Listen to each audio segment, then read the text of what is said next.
Hey everybody, welcome back to the channel. It's Wednesday, September the 8th, 2021.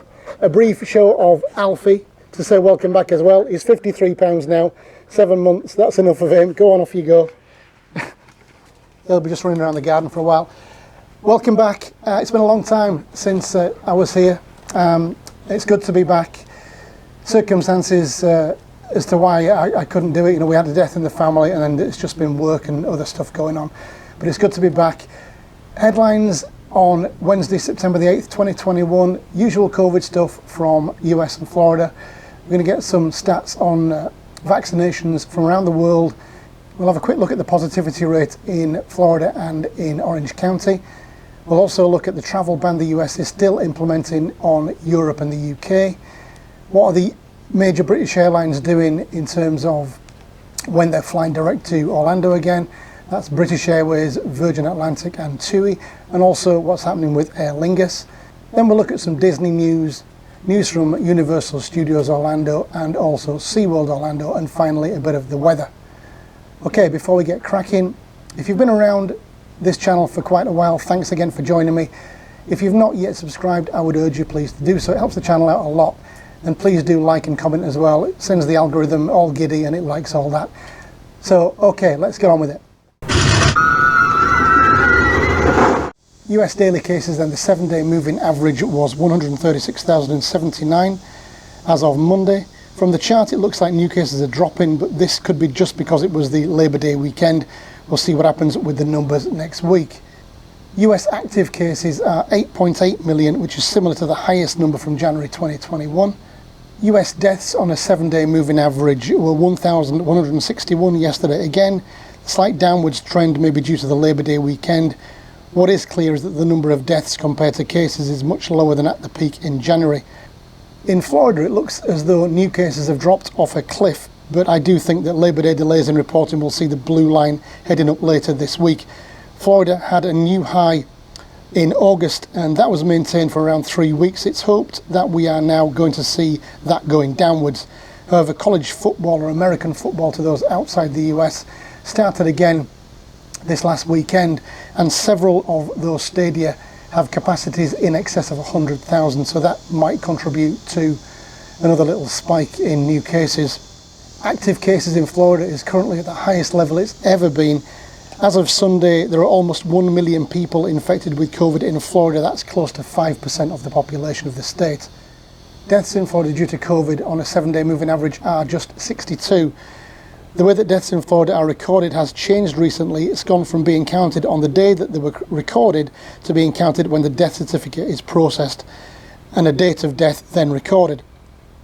This will artificially lower the number of deaths for a while, but the number will then increase until such time as there is actually less people dying. The last video on this channel in June saw a positivity rate of less than 5%. We're now up to 16%. There does appear to be a lot less testing now, and the current positivity rate could be from people not going for a test unless they think they have COVID. In Orange County, the positivity rate is a little higher than the state average at 16.2%. The number of vaccination doses delivered is 450.2 million, and those administered is 374.5 million. The number of daily doses administered on Saturday was 940,000. This is way down from the well over 3 million per day in April, but it did go down to 500,000 in late July. Since then, it's almost doubled as new cases have spiked. It is hoped that the upward trend continues. The share of people vaccinated against COVID in various countries can be seen here. Spain, a country currently banned from operating direct flights to the US, has 79% of the population with at least one dose and 71% fully vaccinated. The UK has 64% fully vaxxed and 71% with at least one dose, and the US has just passed 50% fully vaccinated and 62% with at least one dose.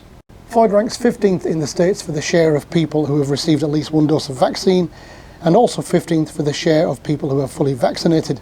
On August the 30th, the CDC updated its travel health notices, which are travel recommendations for people in the US visiting other countries.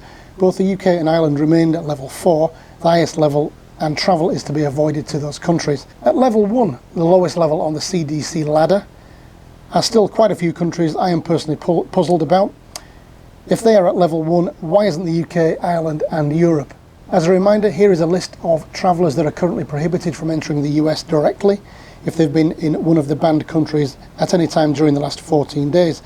This doesn't mean people from other countries cannot get into the US at all, it just means you can't travel direct to the US from those countries. You can go to a country which is not on the banned list, such as Mexico or Canada, and then enter. You have to spend 14 days in that stopover country first though, which precludes the vast majority of people from coming to the US. Because of the additional time and money, you will also need a COVID test, a negative COVID test, in the country that you're staying in order to get into the US. For context, Sierra Leone was added to the CDC's level 1 list in the last go-round. Sierra Leone has a population of almost 8 million, and 2% of its population has had at least one dose of vaccine. It also has a poverty rate of 44%. Sierra Leone is not on the banned list of countries, for a couple of weeks ago the EU took the US off its safe list for travel. This was pretty much in retaliation for the US not lifting its ban on travellers from Europe, but it also had something to do with the spike in cases that's ongoing in the US. However, the EU action only really matters if its member countries follow up. Sweden has gone the furthest in its measures, with all US passengers being banned from Monday. EU diplomats continue to press the US to lift its travel ban. Ireland's ambassador, the European Commission VP and the EU ambassador to the US have all recently voiced their concerns. Unfortunately, this doesn't seem to be having any effect on the US stance. Jen Psaki, the White House press secretary, said last week that new rules which will allow fully vaccinated foreigners into the US are still being examined. This has been going on since July, and there is nothing at the moment that gives a hint as to when the travel ban will be lifted. So looking at that ongoing travel ban then, we thought it might be lifted, I thought, in July, August maybe, and here we are now in September, and there's absolutely no indication from the White House that the travel ban will be lifted anytime soon. Nor does there seem to be any real willingness for the White House to comment on anything that it's doing really behind the scenes to say to people, okay, this is the kind of time we're looking at, which is incredible to me. When it's letting African countries, in all African countries, including Sierra Leone that I've just highlighted, but there are others, many, many others, that have way less people vaccinated for share of population, whose poverty rates are quite high, and whose ability to capture COVID data must be a lot less than the UK or any country in Europe. So why this ban continues to carry on, I do not know. Meanwhile then, in light of the ongoing travel ban, BA has pulled its flights direct to Orlando up to October the 10th, with its first flights now out of both Gatwick and Heathrow on Monday the 11th of October. No British Airways flights from Manchester, but Aer Lingus has received permission from the US Department of Transport to be part of the Atlantic Joint Business Agreement. While not part of the One World Alliance, it does mean that Aer Lingus can code-share with BA. Aer Lingus' first flight out of Manchester is scheduled for December the 11th. Virgin Atlantic's first direct flights are now scheduled for October the 7th from Heathrow. Without an announcement though from the White House, both BA and VA look likely to pull further flights this week, along with TUI. TUI are still scheduled to fly on September the 26th, which it's only less than 3 weeks away. So I would imagine they're going to start pulling more flights this week as well. Into Disney World then, and preparations for the 50th anniversary of Walt Disney World continue apace. Artwork and captures for harmonious rehearsals have been released by Disney, along with a couple of videos. Animal Kingdom will debut a new show at the Disney River Theatre, where Rivers of Light was shown, called Kite Tales. Rather than me trying to explain what this is, here are a couple of Walt Disney Imagineers to tell it better than I will. Disney Kite Tales is an all-new daytime activation located at the Discovery River Theater. If you've ever been to a kite festival and had the joy of seeing kites fly, colorful, the vibrancy, now imagine that focused all on Disney characters. It's an opportunity to bring the magic of Disney storytelling and allow it to soar like never before. We have several different types of kites in Kite Tales. To me, the most exciting kites that we have are our giant inflatable kites that are sometimes upwards of 20 or 25 feet long. The scale is so impressive, and to see your favorite Disney friends that large and in the air flying in a way that you've never seen them before is really exciting. We love to bring our show up close and in person. You're going to see characters up close, all in kite form. So think of it as multi-layered. You have one part of the show up close, you have one a little bit farther down, and then the sky full of Disney kites coming to life. It's cool. I've never seen kites like this in my life, and the fact that I've been able to be on the team that gets to build them is one of the most amazing things I could ever think of. And Kite Tales is going to debut on October 1st as part of Walt Disney World's 50th anniversary celebration right here at Disney's Animal Kingdom. We couldn't be happier. We already know that Epcot will debut Harmonious on October the 1st, and Remy's Ratatouille Adventure will also debut on October the 1st. The nighttime spectacular Disney Enchantment will be the new fireworks show in the Magic Kingdom from October the 1st, and new light shows will be in each park, collectively called Beacons of Magic. That's the only thing that will happen in Hollywood Studios as far as I'm aware. Disney's After Hours Boo Bash has proved to be a real big hit in spite of the price, and tickets for that are now all sold out. A couple of major things have hit the headlines at Disney World recently, one being the introduction of the Genie, Genie Plus and Lightning Pass, and the other being the introduction of new annual passes. I do like the idea of Genie because it has the potential to get people away from what might be more cluttered areas in terms of wait times into less cluttered areas, so thereby potentially giving them more rides or more shows, more attractions per day.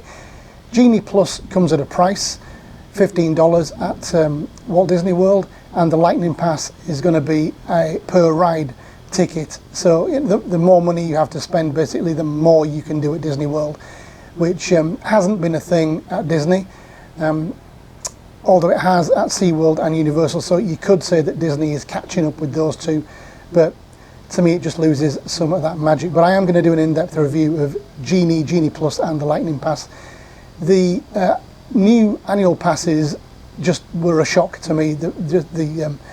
First of all, that only one of them is available to non-Florida residents at a price of $1,299 plus tax, and then just the fact that it was $1,299 plus tax and you don't get the water parks or photo pass included in that. Again, I will be doing a more in-depth review of the new annual passes, so watch this space for that. Disney's very Merriest After Hours event tickets are on sale now for dates from Monday, November the 8th through to Tuesday, December the 21st. Weekends cost more than weekdays and ticket prices increase as we get closer to Christmas. Tickets start at $169 and go up to $249 per person, no discount for kids. Annual pass holders and DVC members get $10 off on select days in November. Over at Universal Studios, Halloween Horror Nights 30 is in full swing. The first day was last Friday and tickets were sold out for Friday and Saturday. I did go to both, did really enjoy it. The only kind of minor irritation, if you like, is that the scare actors are behind plexiglass, so you kind of know where the scares are going to be. But apart from that, the theming on a lot of the houses was good. Some of them weren't brilliant as usual.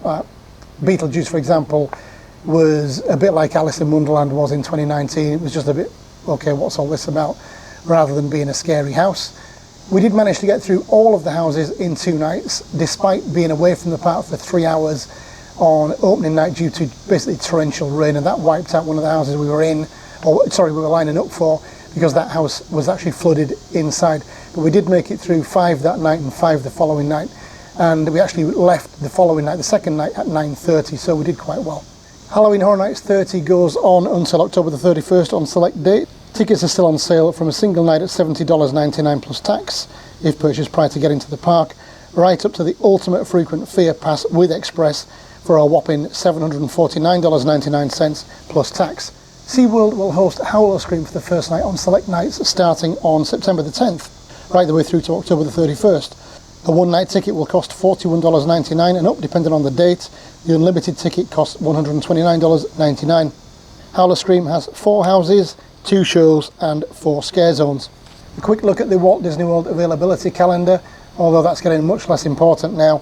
It's just October 2021 that has some unavailability for theme park tickets and resort guests, and that's due to the 50th anniversary of Walt Disney World on October the 1st, and Magic Kingdom is unavailable on October the 31st. For annual pass holders, there's nothing available on October the 1st. and limited availability on October the 2nd and 3rd. After October the 31st, it's all green right the way through to January the 14th, 2023, when the availability calendar stops. Okay, finally, the weather. It'll be high 80s generally for the next 2 weeks, with daily thunderstorms still a real possibility. We are still in hurricane season, and there is another tropical depression forming in the Atlantic as I speak. Nothing has hit us so far that has given us any kind of large winds or massive rains at all, and long may that continue. Okay, that's it for today.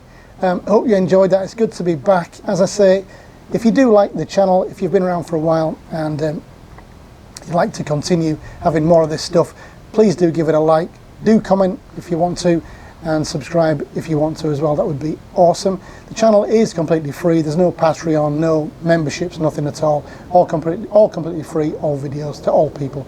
All right, I will be back around the same time next week. Until then, I'll see you then.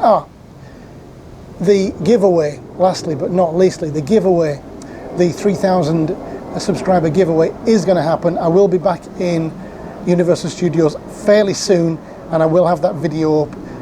Don't forget that you need to comment on that video if you want to take part in the giveaway, which is going to be a Jurassic Park or Jurassic Coaster t-shirt giveaway. Do comment if you want to be part of that. Watch out for that video coming soon. Okay, I'll see you soon. See you later. Take care. Bye-bye.